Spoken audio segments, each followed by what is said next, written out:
Takeshi, um universitário rico, praticante de motocross e bem muito radical e empático, um dia praticava os seus esportes radicais pela floresta, até o momento em que ele foi atacado por vários homens misteriosos que começaram a o cercar e o sequestraram. Esses homens se revelam como integrantes da Shocker, que estão planejando produzir uma nova raça humana que vai ser melhor ainda, de seres humanos que forem selecionados para essa evolução, seres humanos que vão conseguir ir além do homem e que vão dominar o mundo em breve.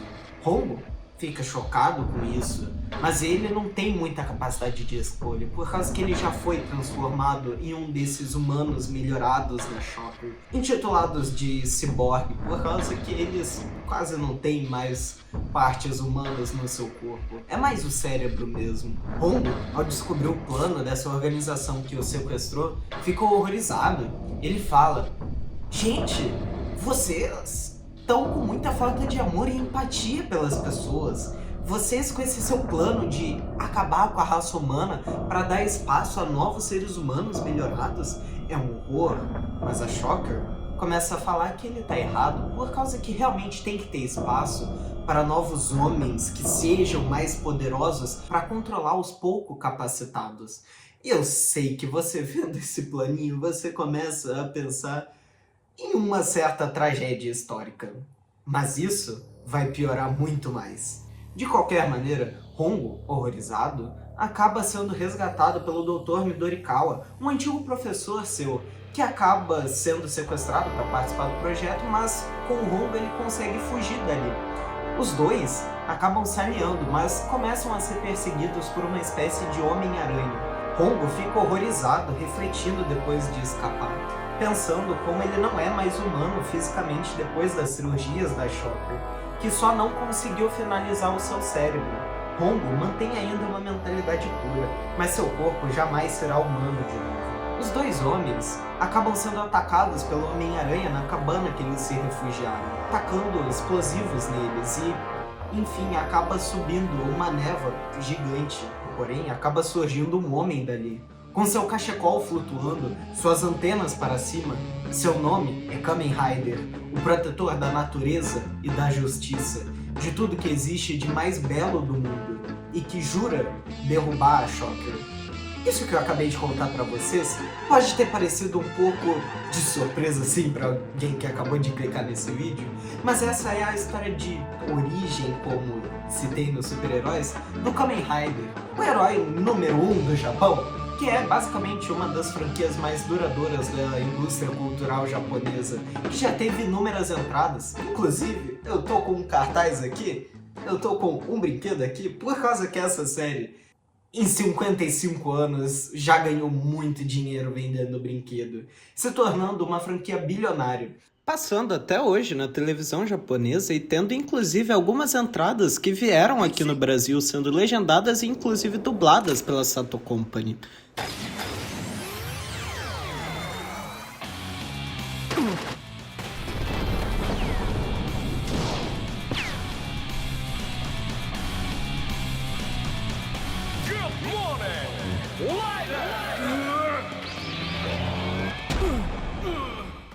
E tudo isso começou com o mangá que eu venho apresentar para vocês hoje, escrito por Shotaro Ishinomori, um homem que existem fortes debates sobre suas ideologias políticas na internet hoje em dia, mas eu acredito que nós ficarmos só nesse debate acaba cegando um pouco para a riqueza de sua obra, que é extremamente política. Então, assim, apesar de ser um mangá infantil, infelizmente eu vou ter que meter politicagem no desenho japonês de criança, que acabou fundando um dos gêneros mais icônicos da cultura japonesa, se tornando bastante presente na cultura brasileira.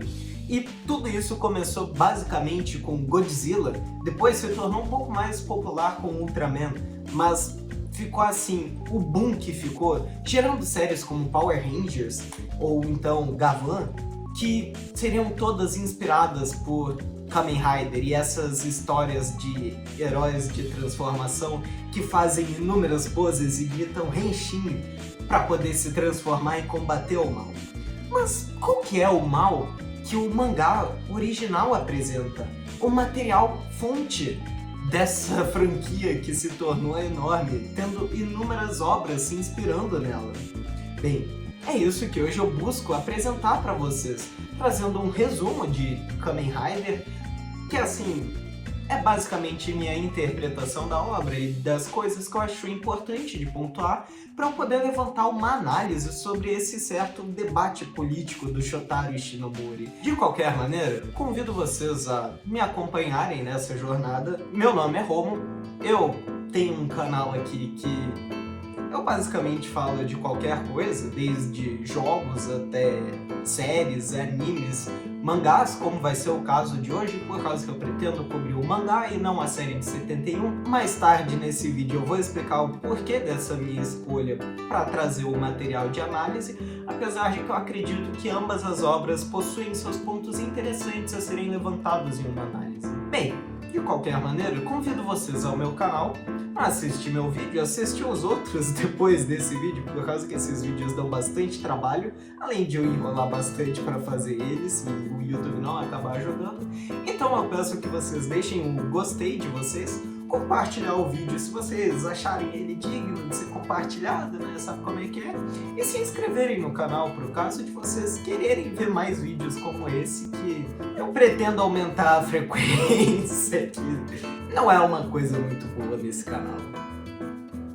Hong e o Doutor acabam conseguindo escapar depois desse showzinho dele de apresentação como Kamen Rider. Só que nisso o Homem-Aranha acaba conseguindo alcançar os dois homens, o que acaba gerando para uma situação em que o Homem-Aranha assassina o Dr. Midorikawa, só que nisso acaba nascendo um drama que no mangá pelo menos ele é meio ignorado depois de um certo ponto, por causa que Ruriko, a filha do doutor, acaba chegando ali na cena e vê o seu pai sendo morto ao lado de Hongo. E ela julga então que Hongo assassinou o pai dela, porque tem que ter novelinha, né?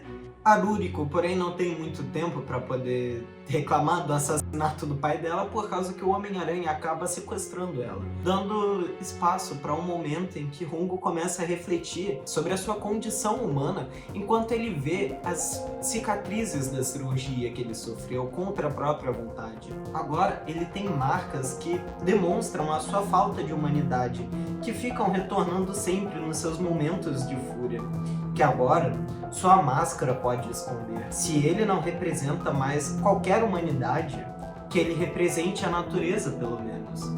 Essa vai ser a motivação de sua luta a partir de agora.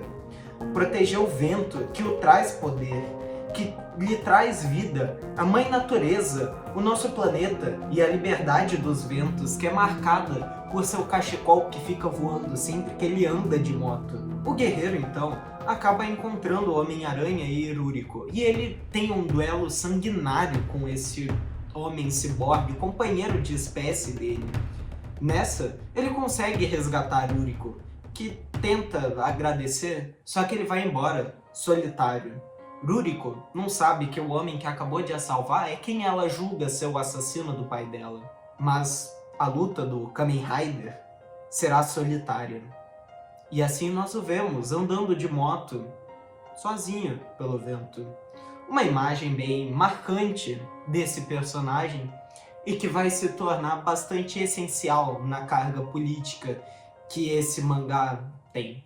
Em meio a essa guerra do Kamen Rider contra Shocker, que acaba se tornando quase que uma guerra santa, que ele tá lutando sozinho contra inúmeros soldados, protestos começam a surgir na sociedade japonesa, inclusive imitando certos protestos que tiveram na vida real, reclamando sobre problemas ecológicos que o país estava começando a enfrentar na sua industrialização. No mangá, nós vemos algumas placas como "Estamos ficando sem oxigênio", "Fim da intoxicação por mercúrio", "Nos devolvam o sol e o céu azul", "O ar é um direito de todas as pessoas, não monopolize seus porcos", "Devolvam a nossa saúde", "Cadê o céu azul de Tóquio?".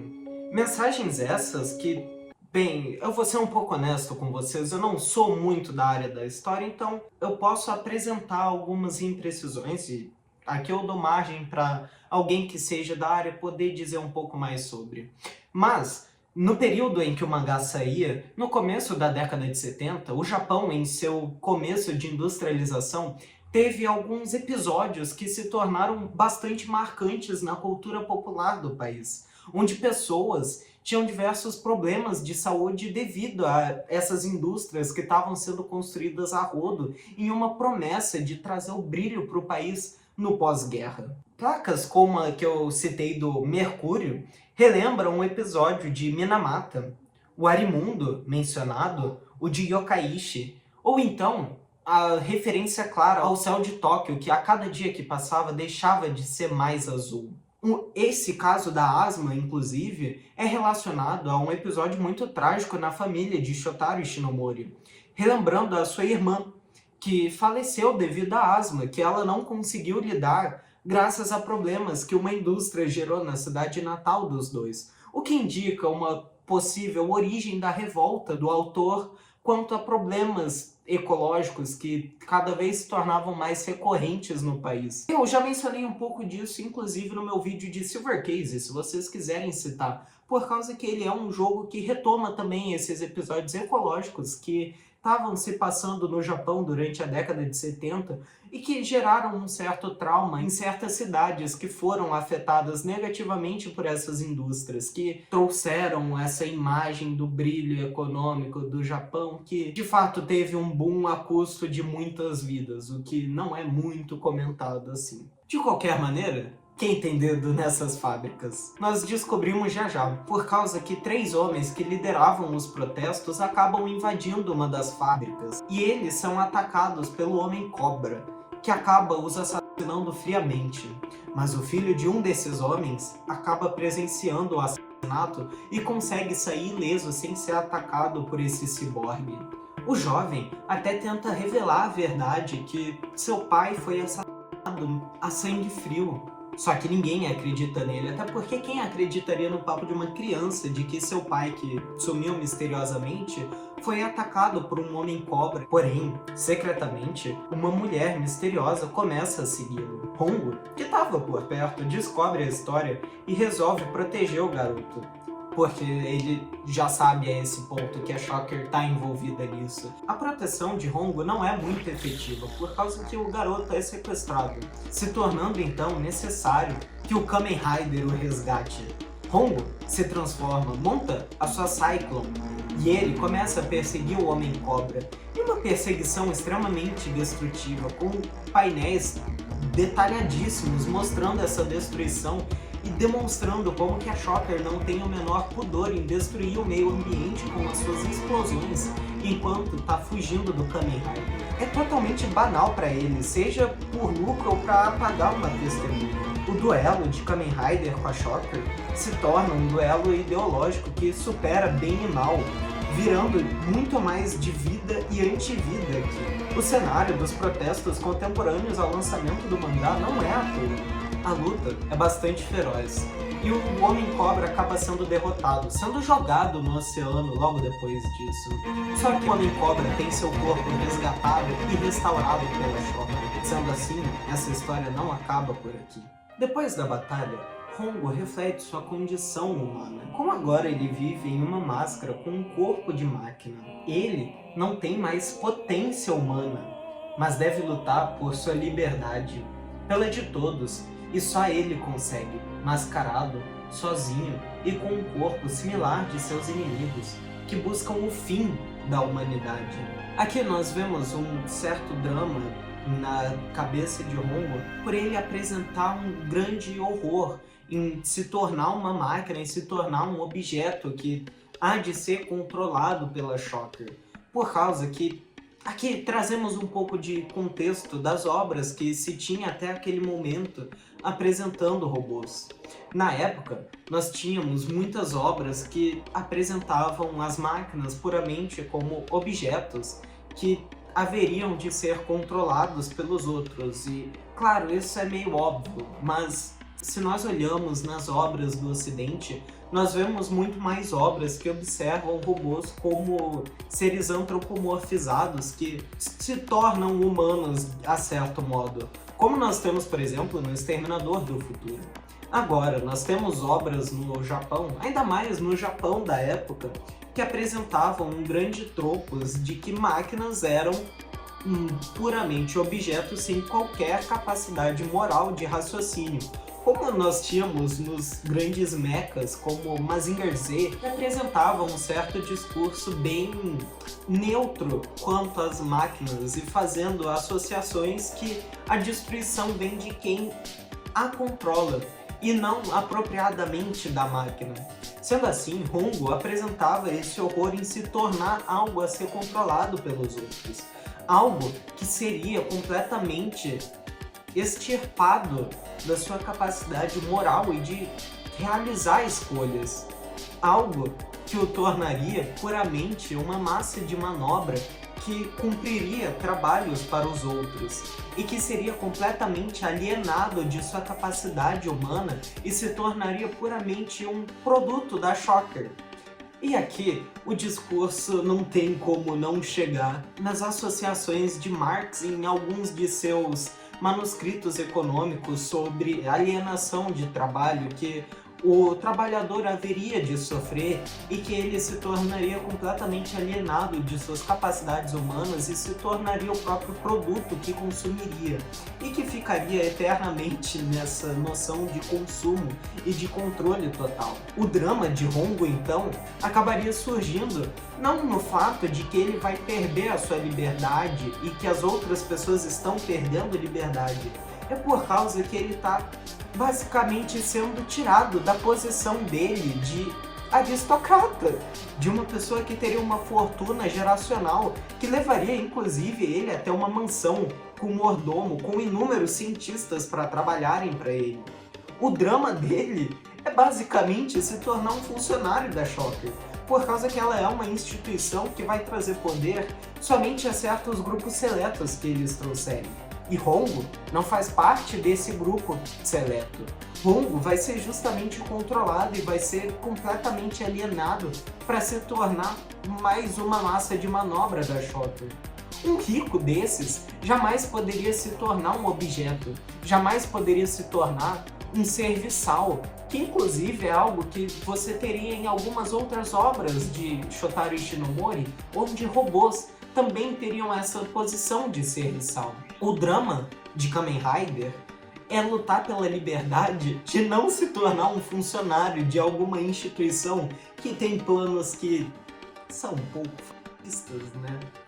E extremamente capitalistas, por causa que eles estão visando lucro. Aqui eu estou me adiantando bastante. De qualquer maneira, voltando aqui para o que eu quero dizer, é que Hongo está justamente nesse horror de ser alienado da liberdade que muitas pessoas já não têm.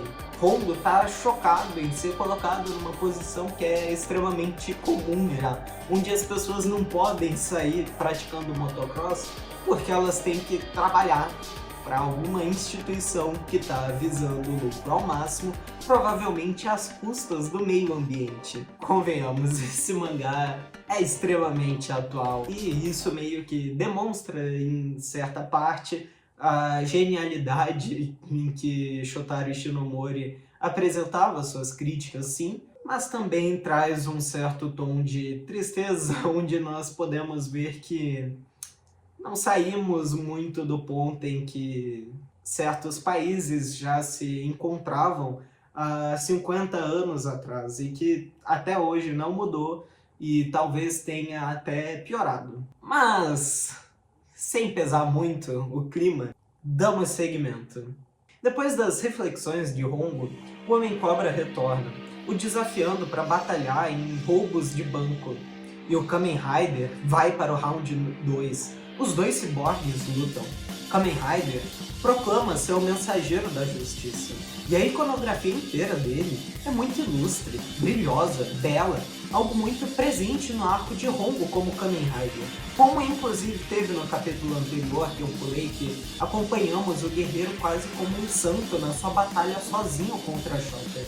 Inclusive tendo certas imagens até mesmo religiosas, o que viria a ser explorado por Kenichi Muraeda no mangá Kamen Rider Spirits, onde nós vemos muito mais essa figura religiosa do Kamen Rider número 1. E assim, aqui eu vou realmente não conseguir desenvolver muito, mas se você olha o mangá, é uma parada que você consegue só experimentando mesmo o mangá. Eu posso até colocar imagens aqui, mas você só consegue sentir mesmo enquanto tá lendo e vendo essas imagens que são muito bonitas enquanto você vai passando e vendo essa batalha de Hongo, com essas artes maravilhosas do Shotaro Ishinomori, que era um baita de um artista e que conseguia fazer transições muito bonitas e muito cinematográficas nas batalhas, de maneira que você só consegue ficar fascinado pela dança que existe ali na batalha e que nós vemos a paixão que o Ishinomori tinha enquanto ele desenhava o arco do Hongo, e depois nós vemos que ele teria também uma forte paixão enquanto ele escrevia o texto, que também é muito bom na segunda parte do mangá. No final da luta, o Homem-Cobra morre e sua esposa, a mulher Medusa, que estava perseguindo o garoto no começo da história e que ficou ajudando o Homem-Cobra ao longo do tempo inteiro, acaba se suicidando em amor ao marido. E então, vemos o Kamen Rider solitário, vendo o casal falecido, unidos pela sua ideologia doentia do lucro e a favor do extermínio de certos povos que eles não julgam tão necessários, enquanto ele segue sozinho, sem uma pessoa para ajudar ele na batalha. Principalmente os vilões têm aliados, e ele não. Será que ele estaria certo mesmo nessa batalha pela natureza e pela justiça, que seria algo completamente moral? E que seria muito difícil de você medir realmente o que é justiça e o que é injustiça, por causa que, tecnicamente, para Shocker, eles também estão fazendo justiça. Entraremos em breve nesse assunto. No próximo capítulo, depois dessa luta do Homem-Cobra e da Mulher Medusa, nós vemos Hongo reflexivo sobre as ações da Shocker, como eles querem tirar toda a beleza do mundo provinda da pluralidade de ideias, de pessoas, de fato, tudo que vem justamente da liberdade das pessoas em prol de ter um lucro máximo na produção de robôs e máquinas para que essa instituição consiga trazer um mundo sem diferenças e que as pessoas consigam trabalhar ao máximo possível. E Hongo é o único capaz de batalhar contra a Shocker, o único capaz de libertar as pessoas das amarras dessa instituição maligna que vai tirar a beleza do mundo para colocar fumaça e mais fumaça para produzir e trazer mais fábricas com pessoas tendo problemas respiratórios e intoxicações por mercúrio por causa da água. Sendo ele afortunado por gerações e ressignificando seu corpo, agora não mais humano, mas do inimigo, o que me parece um forte pensamento revoltado do Ishinomori. Tipo, como assim semelhantes brigam tanto, têm ideais tão opostos, que é importante pensar nisso, já que estamos nos tratando de uma obra japonesa de um cara que, assim, tem uma posição bem contrária a ideais fascistas, e estamos falando de um Japão pouco depois do imperialismo, que era fortemente fascista e que tinha esses ideais étnicos muito fortes, tornando essa revolta do Hongo perante a hegemonia fonte de diversos dilemas internos de dúvida consigo mesmo. Ele é privilegiado nessa hegemonia poderosa pura, mas ele quer justamente aproveitar desse caminho mais fácil para ele, para dar espaço à pluralidade e às vidas que serão tomadas por essa força industrial e que preza por um sistema que privilegia só meio gato pingado. Mas é aquilo, eu tô metendo política demais no gibizinho. Hongo, sendo assolado por essas reflexões, acaba se afastando de Ruriko em uma conversa. Ela até estava começando a simpatizar com ele e acreditar no no ponto dele de que realmente não foi ele quem assassinou o pai dela. Mas ele acaba se afastando, chocado, pensando justamente como ele não é mais humano. Ele até mesmo exclama com muita dor a ela: eu não sou mais humano e eu sou forçado agora a viver em uma máscara.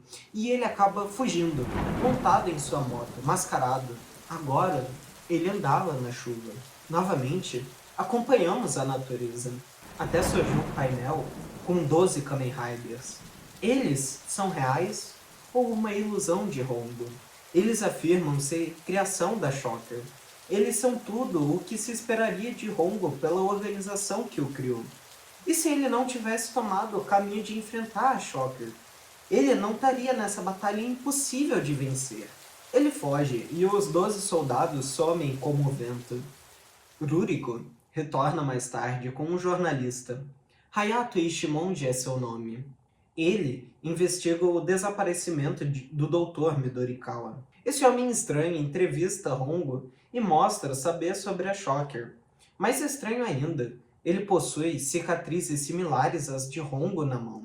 Nosso protagonista dispensa o jornalista e pede que seu mordomo questione o jornal sobre Ichimonji. Saindo de casa, Tachibana acaba o informando: não tem nenhum Hayato Ichimonji no jornal. E o homem escuta Hongo receber a informação, se revelando como mais um combatente da Shocker. Então, um sniper da organização atira no ombro do herói, que ao invés de batalhar com Ichimonji, resolve conversar com ele. Você realmente acredita na Shocker? Ichimonji argumenta que sim, afinal nesse mundo de super-homens iguais não haveriam mais guerras, todos vivos teriam paz de espírito. O que não é mentira, realmente teria. Hongo argumenta que seria apenas um mundo para grupos seletos, o que também é verdade. No fim, o mundo dominado pela Shocker, e sem qualquer diferença. De fato, não haveriam guerras. Talvez haveriam, talvez não teriam. O discurso do Ichimonji é muito vago, mas realmente parece uma promessa boa. Realmente, não vai ter guerra no mundo se tiverem 5 pessoas iguais. O jornalista não avança muito a conversa e Hongo corre. Mas o esquadrão de Riders se aproxima. Ferido e sem sua moto, ele só consegue correr, sem poder se transformar. Até o momento que o esquadrão cerca o herói e o fuzila até a morte. Hongo é assassinado brutalmente por semelhantes, sem qualquer piedade, inclusive sendo fuzilado no chão com risos e comemorações, que são interrompidos por tiros de um Kamen Rider misterioso, que não é parte do grupo nem Hongo, até porque ele morreu. O guerreiro misterioso derrota o grupo facilmente, porque eles são pegos desprevenidos. Ele resgata o corpo de Hongo e descobrimos sua identidade, Hayato Ichimonji. Após o discurso de Hongo e de levar um tiro de seu companheiro, ele saiu da lavagem cerebral da Shocker e optou por seguir a batalha de Hongo como Kamen Rider número 2. Agora, Hayato lutará pela liberdade e a natureza com a consciência de Hongo incorporada em seu capacete, visto que conseguiram salvar o cérebro do nosso antigo protagonista. E ele se tornou basicamente um computador. Até porque é gibi de super-herói, vamos ter um pouco de suspensão de descrença. Essa história já tá tendo pontos que são reais demais politicamente falando. É bom ter um pouco mais de viagenzinha. A verdade é que o Hongo não existe mais fisicamente. Ele se tornou uma ideia. Ele pode ter perdido totalmente a sua humanidade, mas graças a Ichimonji, ele mais do que nunca sente o vento e ouve o rugido de sua moto. Agora, não mais sozinho na sua batalha, tendo um companheiro que é muito forte e que pode o ajudar a derrotar a Shocker. Depois de assumir a identidade de Kamen Rider número 2, Hayato resolve voltar para sua vila natal, Um vilarejo meio pobrinho, bem tradicional do Japão, que se sustenta basicamente na pesca, que tá fraca por causa de uma fábrica que foi construída ali agora há pouco e que acabou gerando certos problemas monetários nos moradores da vila. Nessa, ele acaba resolvendo visitar lá por causa que ele estava há meses desaparecido enquanto ele planejava uma matéria que vai se tornar um pouco essencial daqui a pouco, e ele acaba resolvendo revisitar seus pais para trazer algumas notícias. Só que eles aparentam estar meio estranhos. Seu pai parece doente, provavelmente por causa das fábricas que foram ali instaladas perto da região e que também tem piorado a pesca. Hayato, então, tenta visitar sua antiga melhor amiga de infância, mas ela, estranha também, acaba fechando a porta na cara dele. Ele acha tudo aquilo muito estranho, a situação da família dele, a amiga dele que também tá estranha e o silêncio mortal que tá ali na vila. O que acaba sendo interrompido por causa que ele é atacado por raias voadoras, o que indica que tem dedo da Shocker nisso. Fugindo das arraias, ele acaba vendo em dado momento o que parece ser um rito tradicional da vila, mas que ele estranha, suspeitando na real ser uma mensagem. O envolvimento com a Shocker, então, é confirmado à noite, quando um homem caranguejo o ataca e Timondi consegue fugir, pulando no oceano, onde ele acaba vislumbrando dias melhores naquela vila, quando seu pai trazia uma boa pesca, quando tinha uma paixonite na vila, tempos bons que se foram por conta da Shocker e sua industrialização extremamente agressiva em busca do lucro e de produção máxima possível a custo de populações locais que estavam ali de boa na deles. Na volta, escondido ali pra vila, ele acaba testemunhando de novo aquele rito extremamente perturbador. Ali, ele acaba vendo a sua velha amiga sendo vítima daqueles homens que estão tentando assassiná-la em nome de algum deus. Ele acaba lutando contra eles e, no meio dessa batalha, ele descobre que um dos homens não era um soldado da Shocker, era seu pai, que ele, em um susto, acaba assassinando sem querer. Ele acaba fugindo. Depois disso, ele consegue descobrir uma coisa. Aqueles homens eram parte da população da vila. E eles estavam sendo controlados por meio de um colar que a Shocker modificou, fazendo assim uma lavagem cerebral naquelas pessoas. Ou seja, eles deturparam um símbolo daquela comunidade ao próprio favor, para facilitar o controle dessa massa, e assim conseguirem tranquilamente construir fábricas no lugar, sem que o povo se preocupasse em ser visivelmente explorado pela organização. Uma tática que é razoavelmente comum em certos estados fascistas no mundo real. E com a briga, o Homem Caranguejo tem sua atenção chamada e retorna para atacar Ichimonji novamente. Esse, que agora consegue se transformar e parte para o duelo. Na batalha intensa e ainda muito brilhante sem Hongo, Ichimonji encontra uma base da Shocker com seu símbolo, que finalmente é revelado. Uma águia de 2 cabeças sobre o mundo, similar ao símbolo nazista. E aí, agora nós chegamos em um ponto que eu queria dizer. Toda essa conversa sobre de capitalismo, lucro, se torna um pouco mais importante nesse momento do mangá. Por causa que, como eu deixei meio ambíguo até agora, e como o mangá deixa meio ambíguo até agora, não dá muito para saber se essa organização que é a Shocker é apropriadamente fascista. E nesse momento em que nós vemos eles literalmente utilizando de um símbolo nazista, se torna claro toda essa construção de que a Shocker de fato começa como uma instituição que visa o lucro, mas que visa o lucro não pelo lucro, e sim com o objetivo de trazer essa forma de controle populacional que se torna muito mais similar a estados fascistas. Inclusive com esses traços, por exemplo, da deturpação de símbolos de comunidade, tal como aconteceu com o vilarejo natal de Ichimonji. Agora, claro, se você já viu a série de 71, ou se você já ouviu pela internet algumas conversas sobre Kamen Rider, você vai saber que é uma série sobre dar voadora em nazista. Mas isso é uma coisa da série de 71. Por causa que, como eu indiquei aqui, o mangá ele aponta muito mais uma construção de que a Shocker é uma instituição capitalista que visa o lucro e de produtividade ao máximo, que por trás disso tem ideais fascistas. Na série, o símbolo ele é muito mais banalizado. Então não existe o choque que se tem no mangá quando você vai ler e tem a revelação de que é uma instituição que utiliza símbolos nazistas. Por causa que na série é extremamente banalizado, com símbolos sendo esbanjados recorrentemente, com saudações nazistas sendo colocadas muito claramente, coisa que não existe no mangá. E, inclusive, o vilão final da série de 71 utiliza uma roupa que é muito similar à roupa da Ku Klux Klan, uma instituição que é abertamente racista e que, por algum motivo, ela existe e é permitida sua existência, por mais abominável que seja. E, de qualquer maneira, o que eu quero dizer aqui é um dos principais motivos do porquê eu resolvi me apropriar do mangá como material de análise.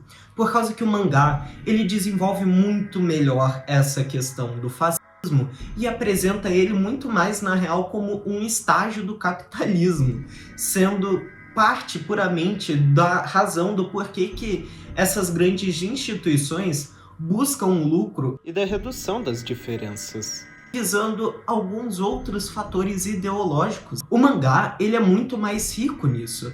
A série, que é o principal material que as pessoas costumam pegar, é muito mais banalizada. E aqui, claro, nós podemos ver uma maturidade muito maior do autor. E mais pro final do mangá, que agora ele tá começando a se encaminhar, a resposta para acabar com instituições fascistas vai muito mais longe do que puramente dar um soco num nazista, e que são problemas estruturais muito mais rígidos e que demandam muito mais esforço para a gente poder combater. De qualquer maneira, posso estar dando uma certa volta aqui, então vamos voltar aqui para a história. Na base, Ichimonji continua a lutar, agora contra múltiplos ciborgues, até o momento em que ele consegue explodir a base destruindo um computador chamado Deus e fugindo. Todos da vila veem a explosão e são libertos da lavagem cerebral. E no fim, vemos o Kamen Rider emergir no meio dos destroços da base no oceano. Novamente, solitário no final do mangá. Depois dessa revelação da Shocker como uma instituição análoga ao nazismo, nós encaminhamos para o último capítulo do mangá, que começa com crianças brincando de fingir ser o Kamen Rider, com elas discutindo que o herói sempre deve vencer. O que me parece um comentário quanto à série e à deturpação do herói para ser uma figura imbatível e dono da roda, sem a carga política e de transformação em ideia que ela tem no mangá que eu mencionei agora há pouco. No meio da brincadeira, as crianças encontram um cadáver. A cena corta. Vemos um pronunciamento do primeiro-ministro repetindo inúmeras vezes: "Somos pacíficos. O Japão não está se militarizando. Jamais teríamos armas nucleares." E aqui a piada de Ishinomori fica clara se você souber o contexto histórico. Esse é Eisaku Sato, principal cabeça responsabilizado pelos 3 princípios antinucleares do Japão, o que o rendeu inclusive um Nobel da Paz. Só que na época de lançamento do mangá, foram descobertas conversas dele com os Estados Unidos para manter as bases americanas que ocupavam Okinawa com armas nucleares, furando o próprio tratado que o rendeu um Nobel. Inclusive, em 2008 fora descoberto que os seus planos eram bombardear a China. Após esse primeiro-ministro ter essa polêmica inteira, ele perdeu seu posto e foi substituído por um primeiro-ministro do mesmo partido, o liberal-democrata, que inclusive se mantém até hoje no Japão com essa primeira-ministra que está cada vez mais expondo que o Japão ainda é um estado meio fascista e que persegue as diferenças. Kamen Rider, 55 anos depois ainda se mantém extremamente atual. É só você ver, né? O partido é o mesmo daquela época. De qualquer maneira, Ichimonji, cuidando de Koji, o irmão de uma amiga dele, troca o canal, de saco cheio do primeiro-ministro paspalhão, vendo uma notícia revelando o cadáver de agora há pouco, o diretor de uma empresa de tecnologia. O clima pesa, então eles conversam chegando no assunto Kamen Rider, o herói de Koji e de outras crianças. Ichimonji fala: "Ah, o herói do mangá, né? Mas o jovem jura que ele é real." A sua irmã, Junko, chega e o nosso protagonista vai embora. Mas ela o entrega uma carta misteriosa de alguém dizendo ter informações sobre a Shocker. Ichimonji vai ao ponto de encontro marcado na carta, onde ele é exilado. Porém ele se revela já preparado, transformado, conseguindo sobreviver à armadilha. Acontece que a garota que o convidou ali não preparou uma armadilha. Na real, ela é uma integrante da Shocker e foi seguida. Mas agora, ela tem espaço para conversar com Hayato. Ela expõe que a Shocker está pronta para terminar sua ação de dominação no Japão e, desiludida pela organização que ela achava ser boa, ela fugiu e foi até o Kamen Rider contar sobre o Projeto Outubro. À noite, porém, ela tenta atacar o herói, que consegue se defender com a mulher revelando ser um ciborgue também, e soltando um pó sonífero que permite o sequestro de Ichimonji, que felizmente é interrompido por uma gangue de motoqueiros liderado por uma jovem moça, que em um lugar mais seguro se apresenta. Ela é filha do dono da empresa de tecnologia de antes, que teve um de seus diretores assassinados e que nós vemos o cadáver no começo desse capítulo. Ela diz ter encontrado o Kamen Rider porque ouviu seu pai conversando com sua secretária sobre o plano, que a levou a salvar o herói para pedir ajuda. Afinal, há algo de estranho com o pai dela. Há alguns meses ele não parece mais o mesmo. Seu carinho sumiu. Ele agora é violento com os outros, com ela principalmente. Ele parece um robô sem sentimentos, totalmente racional. Aquele não parece mais o pai dela.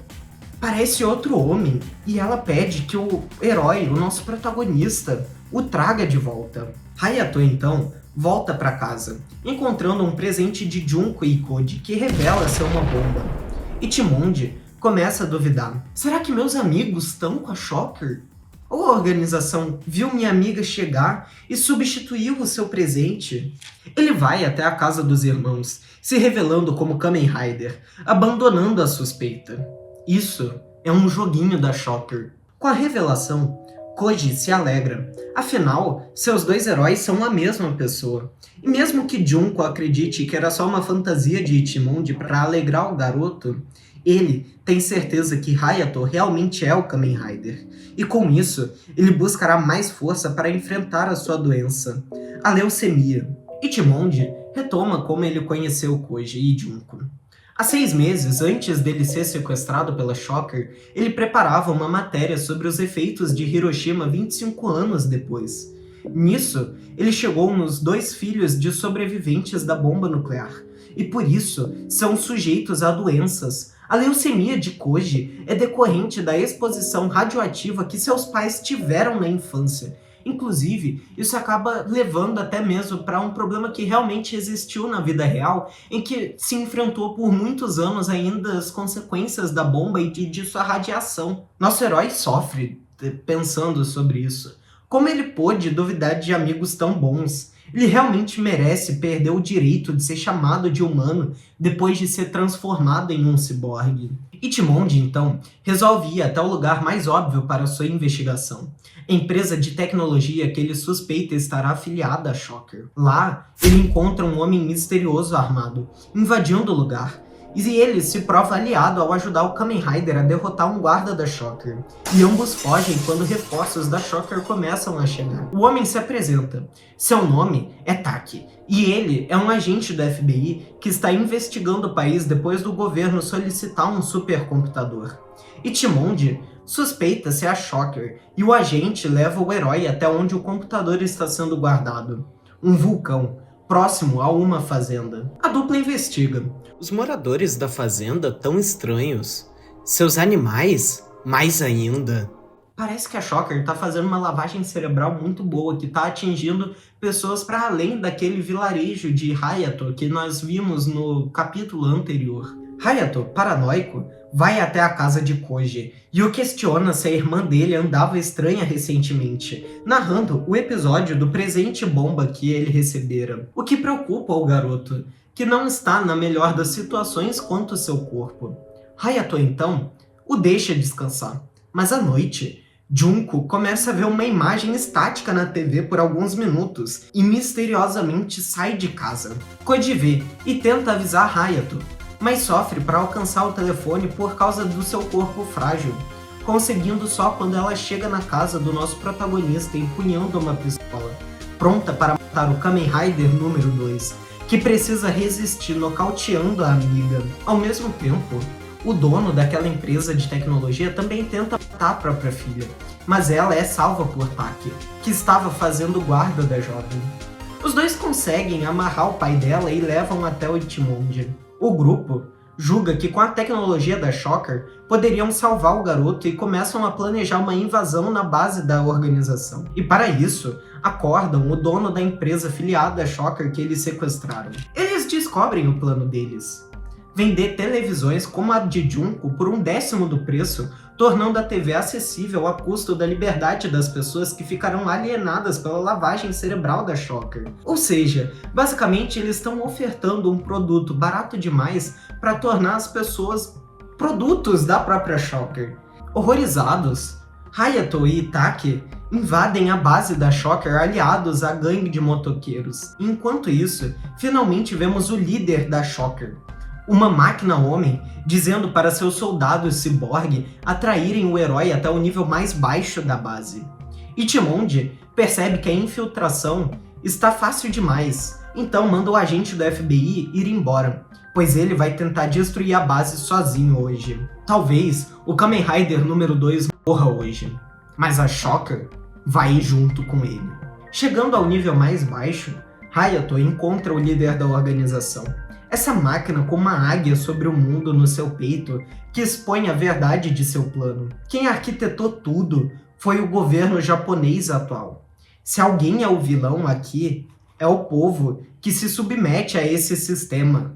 A Shocker tá só se aproveitando do que esse sistema permite. Ora, o interesse dos Estados Unidos não é muito diferente. Qual governo não quer um controle fácil do povo que se permite ser controlado? Não sei se faz sentido, mas a real é que todos esses problemas são estruturais, e como um povo, nós que permitimos isso sem se revoltar.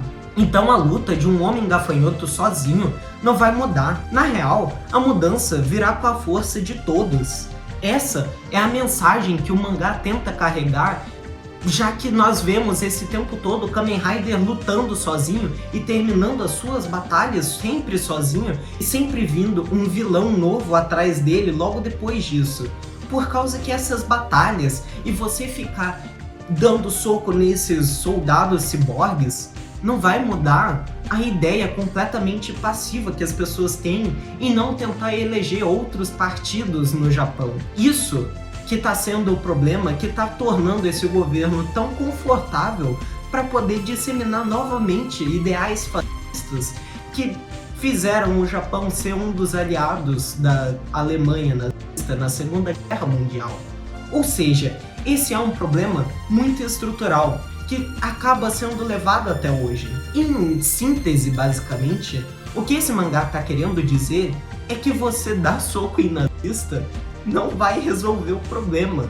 Você tem que ir para soluções muito mais radicais, que vão atrás das raízes que fundam esses sistemas, que vão permitir a existência de ideais fascistas.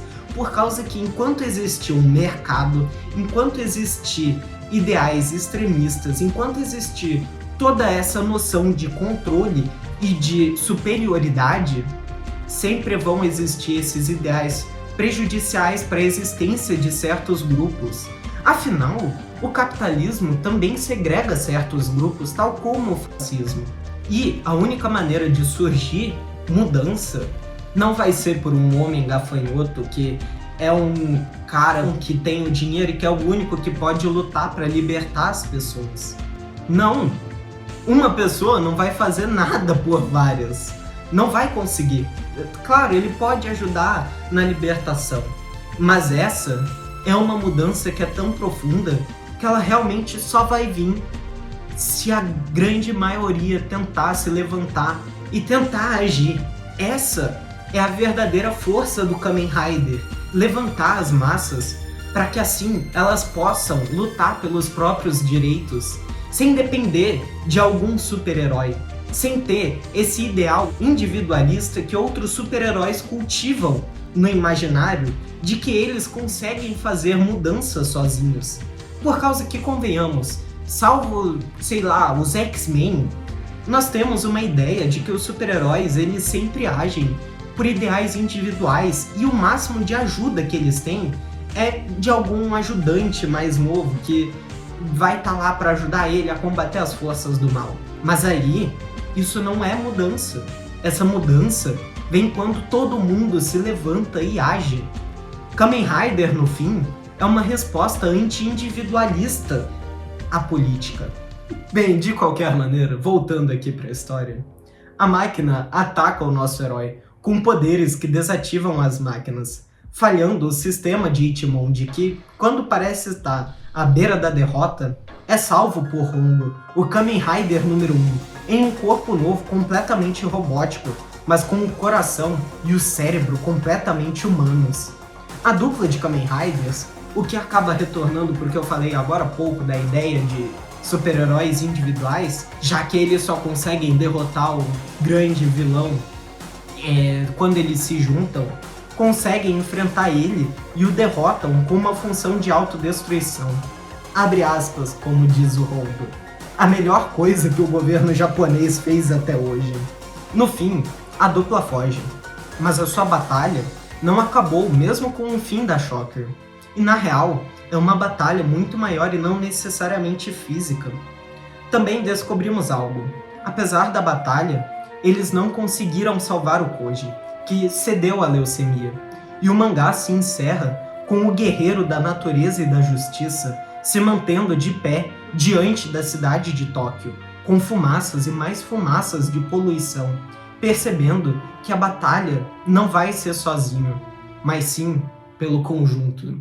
E assim, o mangá de Kamen Rider se encerra, apresentando essa narrativa inteira do combate a uma instituição que aparentemente é capitalista e que visa o lucro, mas que por trás dos panos é um fascismo novo, que o Kamen Rider tenta enfrentar sozinho, partindo para agressão, mas isso acaba não resolvendo, por causa que, como uma hidra, ele corta uma cabeça e acaba surgindo mais duas, mostrando que a violência acaba não sendo exatamente a melhor das soluções para levantar problemas estruturais e conseguir acabá-los. E nós vemos todos esses dramas sendo condensados em um único homem que, no começo, é um rico que tem uma herança geracional, que ele acaba colocando tudo para poder ir nessa batalha santa dele, achando que ele tá fazendo bem, mas que não tá mudando nada, como o mangá apresenta no final. Tudo isso motivado por uma necessidade de se encontrar novamente como humano, sendo segregado de qualquer forma de condição humana, depois de ser alienado de sua liberdade e sendo colocado para ser um funcionário da Shocker, que ele acaba conseguindo fugir. Depois disso, nós temos o novo Kamen Rider, que é um homem do interior que nós já não vemos mais esse drama, o que acaba reforçando mais ainda a minha noção de que esse terror de você ser controlado é muito mais justamente pelo fato de Hongo ser um cara rico, enquanto Ichimonde, que era de um vilarejo pobre e que não era de uma das profissões mais bem remuneradas, já que ele era um jornalista, e como nós vemos em outras obras, ele é um jornalista muito mais de guerra, retratando muito mais episódios que são mais miseráveis, ele acaba não se sentindo nessa condição desumana de que ele está se tornando um robô. Seu drama, na real, se torna muito mais sobre ajudar a sua pequena comunidade, enquanto ele tenta enfrentar a instituição que ele foi chamado a Hongo para participar da guerra. E no fim, depois dos dois passarem a jornada inteira lutando sozinhos, eles se aliam e conseguem até mesmo derrotar um dos líderes. Mas eles percebem que essa luta, pelo menos do jeito que eles estão fazendo, não vai mudar muita coisa. Então, o mangá ele traz toda essa carga política que é muito importante e que, como eu mencionei, é muito mais rica do que na série original, que acaba se tornando muito mais banalizante de organizações nazistas, que nós sabemos que não é uma das coisas mais legais de se fazer, por causa que é isso que tem inclusive permitido a reascensão de movimentos neonazistas na modernidade. Enfim, de qualquer maneira, eu espero ter conseguido trazer para vocês a minha leitura sobre o mangá de Kamen Rider, que é uma ótima leitura. Ele é muito divertido, como eu falei, ele tem painéis que são muito bonitos, e eu acredito que é uma leitura que vai fazer muito bem para algumas pessoas que gostam de mangá. Ainda mais se você tem um certo apego a Tokusatsu, já que esse é o material fonte do gênero que se tornou tão popular na década de 90 e começo de 2000. Se vocês quiserem, eu posso trazer inclusive mais vídeos de outras séries de Kamen Rider que podem trazer assuntos similares, claro, como Kamen Rider Gaim, que se apropria dessa imagem do herói protetor de um status quo, de uma cultura nativa, que nós vemos um pouco disso no capítulo de Ichimonji, mas que em Kamen Rider Gaim é muito mais reforçado. Ou então, nós podemos ver a série de Kamen Rider Yuki, que se apropria da imagem de 13 Kamen Riders e coloca todos eles para lutar em prol de algum desejo, que acaba se revelando como uma nova história feminista de como que batalhas de homens acabam separando mulheres de seus próprios desejos, já que os homens em si vão realizar os desejos delas, sendo que eles nem sabem o que elas realmente querem. Mas aqui eu tô me adiantando demais em uma possível análise que eu posso fazer um vídeo sobre. Bem, de qualquer maneira, eu espero que vocês tenham gostado do vídeo. Novamente, se vocês puderem, eu agradeceria muito se vocês o compartilhassem e deixassem um gostei, por causa que eu não tenho muita frequência. Eu espero melhorar isso, eu prometo, mas não prometo tanto. Vocês compartilhando e curtindo ajudariam bastante a retornar com o canal. Se vocês puderem também, deixem um comentário falando o que vocês acharam da obra. Comentários que vocês acham que eu deixei de trazer na obra, que vocês acham importantes de se mencionar também. Ou então, claro, se vocês quiserem que eu vá atrás de analisar alguma outra obra. Às vezes eu posso não ter visto, mas aí, se eu ver e eu achar que é legal fazer uma análise, eu posso estar trazendo aqui no canal. Bem, de qualquer maneira, muito obrigado pela presença de todos, e se por acaso não nos virmos, bom dia, boa tarde e boa noite.